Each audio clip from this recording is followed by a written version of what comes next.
Halo semuanya, selamat datang di podcast Telsa TV. Saya Revo dan Saya Galang. kali ini kita akan bahas topik yang sangat penting, tapi seringkali jadi rahasia di antara kita, bullying di sekolah. Betul. Bukan cuma main seru atau gregetan kecil. Ini bisa berdampak sangat besar bagi korban, bahkan bagi pelaku dan orang di sekitarnya. Bagian 1, apa itu bullying? Sebelum kita bahas dampaknya, mungkin kita perlu jelasin dulu ya, apa itu bullying secara sebenarnya. Bukan cuma tekanan fisik kan? Ya, mulai dari bullying fisik seperti memukul, menendang, atau merusak barang milik korban. Lalu ada bullying verbal, mencaci maki, mengejek, atau menyebarkan kabar bohong tentang seseorang. Jangan lupa juga bullying sosial, kayak mengucilkan teman sekelas dari sekelompok teman, atau membuli melalui media sosial yang sekarang sering disebut cyberbullying. Semua bentuknya sama-sama berbahaya. Oke, kita masuk di bagian 2, yaitu kisah nyata, dilindungi identitas. Kita punya contoh kasus yang bisa kita bahas ya.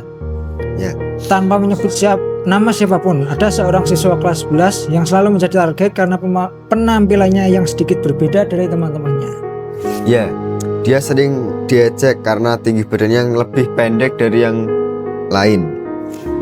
Awalnya cuma lelucon kecil, tapi lama-lama semakin parah. Teman-temannya mulai menyebarkan foto dia dengan caption yang menyakitkan di grup WhatsApp kelasnya.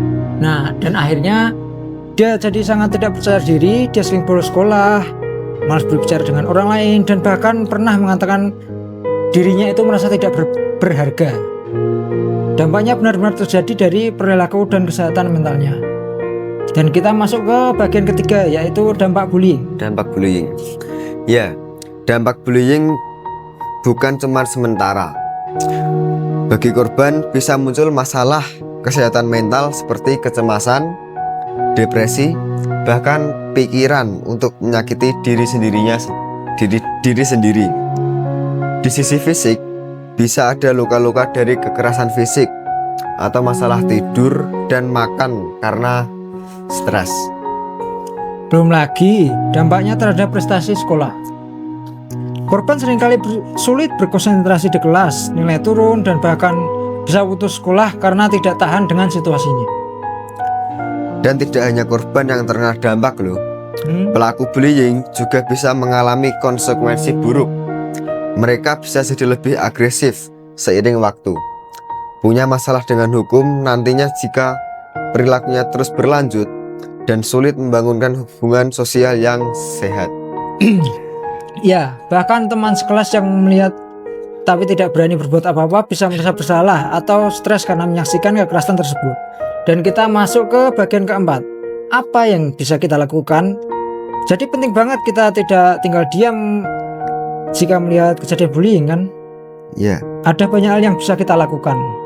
Pertama, jika kamu adalah korban, jangan takut untuk membicara dengan orang yang kamu percaya, seperti guru atau orang tua. Mereka bisa membantu kamu menangani masalah tersebut. Jika kamu melihat temanmu dibully, jangan takut ikut-ikutan atau tinggal diam. Datangi korban dan beri dukungan. Sekolah juga punya peran besar ya, seperti membuat kebijakan anti-bullying yang jelas, memberikan pendidikan tentang pentingnya sikap saling menghargai, dan menyediakan konseling bagi siswa yang sangat membutuhkan. Ya, intinya bullying bukan sesuatu yang bisa kita abaikan ya. Setiap orang berhak merasa aman dan diterima di sekolah. Ya, karena sekolah seharusnya menjadi tempat untuk belajar dan tumbuh bersama, bukan tempat untuk merasa takut atau tersakiti. Nah, jadi jika kamu atau orang terdekat mengalami masalah bullying, jangan ragu untuk meminta atau mencari bantuan. Kita membuat perubahan jika kita mau berani berbicara. Terima kasih sudah mendengarkan podcast kali ini. Jangan lupa bagi cerita ini jika kamu rasa bisa membantu orang lain ya. Oke, kita di segmen kedua, yaitu kisah nyata dan pengalaman yang perlu diketahui. Baik, kita punya beberapa cerita nyata yang bisa kita bahas ya, tanpa menyebut nama atau detail yang bisa mengidentifikasi siapa mereka. Kali ini ada 2 kasus yang menunjukkan betapa beragam bentuk bullying dan bagaimana dampak meresap dalam kehidupan sehari-hari. Betul. Yang pertama adalah cerita seorang siswa kelas 11 yang pandai dalam pelajaran matematika. Dia sering menjadi target karena dianggap sombong, hanya karena dia bisa menjawab pertanyaan guru dengan sangat cepat dan tepat. Mulai dari celaan verbal seperti pintar-pintaran aja, sampai teman-temannya sengaja menyembunyikan buku catatannya atau mengocok tasnya saat dia tidak ada di kelas. Akhirnya dia mulai menyembunyikan kemampuannya, dia sengaja tidak menjawab pertanyaan guru dan bahkan berusaha mendapatkan nilai yang lebih rendah agar tidak jadi sorotan. Dampaknya bukan pada prestasinya, tapi juga jadi sangat tertutup dan takut untuk menunjukkan kemampuan dirinya. Dan ada kasus lain tentang seorang siswa baru yang berasal dari daerah yang lain ya. Karena aksennya yang berbeda, dia sering diejek dan dijadikan bahan candaan di media sosial.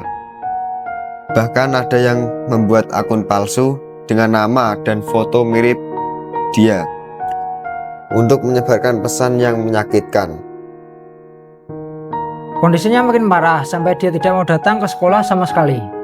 Orang tuanya bahkan berpikir untuk pindahkan dia ke sekolah lain. Padahal dia sangat menyukai pelajaran seni yang ada di sekolah tersebut. Cerita-cerita ini menunjukkan bahwa bullying bisa terjadi kapan saja dan kepada siapa saja ya. Tidak hanya karena penampilan, tapi juga karena kemampuan, latar belakang, atau hal-hal kecil yang membuat seorang terlihat sangat berbeda. Ya, dan yang penting diingat, tidak ada alasan yang bisa membenarkan perilaku bullying. Setiap orang berhak diterima apa adanya. Oke, segmen ketiga dari podcast kita, yaitu kita membahas dampak jangka pendek dan jangka panjang dari bullying. Setelah kita mendengar cerita-cerita yang tersebut, pasti kita semua bisa merasakan betapa beratnya dampak yang ditimbulkan oleh bullying. Tidak hanya masalah yang terlihat saat itu saja, tapi juga bisa berpengaruh jauh ke masa depan.